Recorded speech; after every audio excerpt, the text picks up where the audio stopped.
I want to play a game, as Jigsaw would say, but today we ain't playing Saw, we are playing Dark Game. Welcome back, guys, to Fog Entertainment Time for another 2024 movie review. This is the second movie review of the year that has been uploaded in consecutive days, so treating you guys to some 2024 movies. The only problem is, movies that have been released so far in 2024 haven't been very good, and Dark Game kind of continues that trend. Look, I want to like it. The concept was pretty good, but the execution wasn't great, and sometimes the execution is more important than the concept. In fact, a lot of times the execution is more important than the concept, and that was kind of the case here today. So Dark Game is an hour 40 minutes long, directed by Howard J. Ford.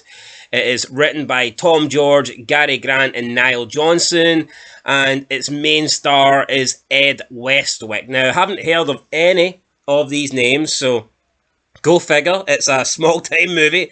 It's a low-budget film. I'm not expecting it to have, like, massive names in the film, but, you know, I don't know any of these guys, so I went in not knowing what to expect. I don't think the lead was that great, to be honest. Ed Westwick, he was obviously the main man. He was the hero, the protagonist, the guy that was supposed to save the day.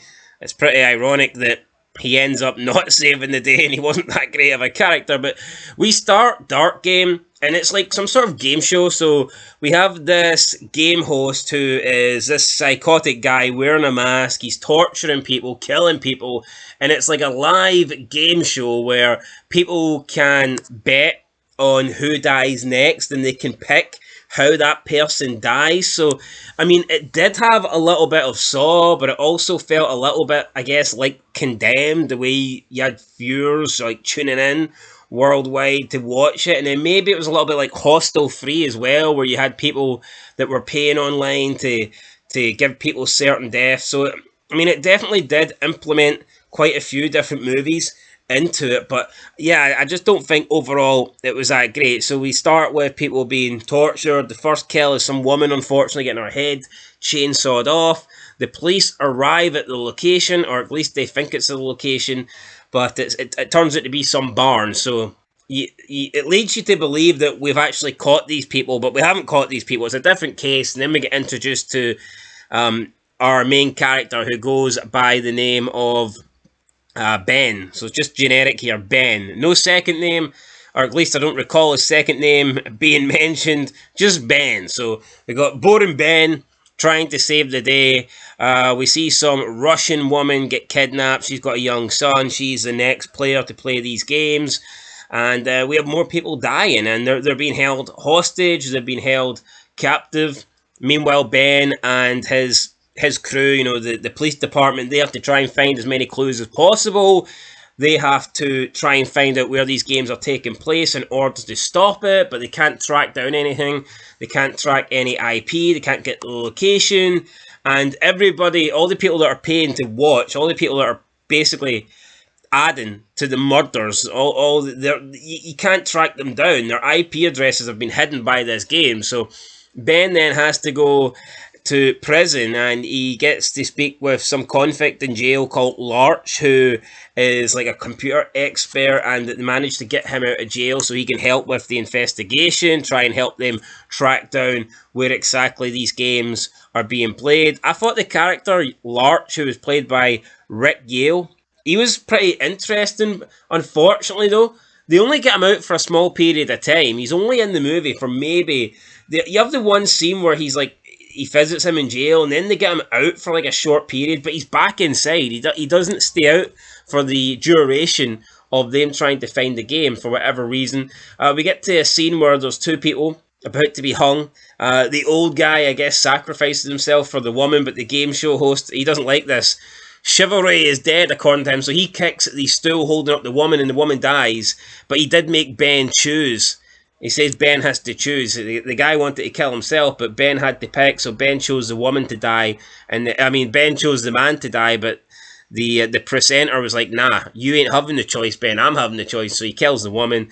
Then the old guy commits, self-deletion, at the end of the night after the game. Don't know why. He could have tried to help the other prisoners escape, but for some reason he didn't.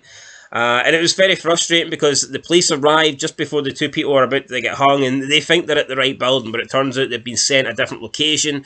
And the game show host knows that they're being watched, so he somehow knows that the police department are watching them. So we get that.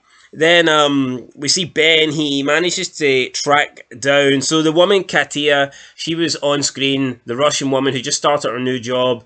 She was saying, because like they would video them and like, I don't know, try and get you to learn stuff about them. So they were like, "What's your favorite color? Who do you miss?" and stuff like this. And Katia is saying that she misses the people in her work, and then Ben puts two and two together. He's like, "Well, hold on, she's only had that job for one day, so why would she miss these people?" So he goes to her job, and he manages to find out that one of the women working there has her son being held hostage, but she manages to give him information on the location by writing down some notes. So he gets the notes, he goes to the location. The rest of the prisoners inside the game show, I don't know what you want to call them, competitors, whatever, they try and break free. All of them die though, except Katia. Katia manages to get to the front doors of this like abandoned warehouse where the games are being held. Ben gets there. Ben manages to free her. He then goes inside, takes down a bunch of bad guys, and he gets the presenter. The presenter is sitting down in a chair. Ben thinks he has the presenter. The presenter is encouraging him to kill him. He's like, you could give me justice the right way, or you could do it your way, Ben. You could get revenge. You could make everything right by killing me right here, right now. So Ben ends up killing the presenter, although we get a further twist. It turns out it's not the presenter. It's actually one of the women that was one of the contestants in the game. She almost managed to escape with Katia. It turns out she didn't make it. However, she was still alive, and she had been tied up to the chair, dressed in the presenter's outfit and his mask. Therefore, Ben thought he was shooting the presenter. Turns out he wasn't. And then after we see that, we go to the credits, and we see the presenter has managed to escape, and he is with a woman, accomplice, in the driving seat of a car, and they manage to get away while Ben just sits there, ponders his life, ponders the mistake that he made. Now, I'm not too sure if we're supposed to know who the accomplice is for the presenter and who helps him drive and get out of there. She did have blonde hair, although we didn't really get a look at her face. Now, Ben's wife also had blonde hair. Was it his wife? I highly doubt it. There was nothing to, suggest that she was going to turn or even get involved or would know about any of this. However, the fact that they didn't really show the face had me maybe assuming it was Ben's wife. Or maybe it was just someone with blonde hair. I mean, who knows? But the presenter did seem to know a lot about Ben. And I guess if his wife was involved and she had betrayed him and she was with the presenter, then that could possibly be the reason why the presenter knew so much about Ben. But that's how the movie ended. Ben thinking that he'd gotten revenge, thinking that he'd killed the presenter, the man that had put these people through all of this sick shit. But in the end, all he done, unfortunately, was kill some innocent woman that was trapped as one of the contestants. So that's it, guys. That is your Dark Game movie review. I mean, it was okay.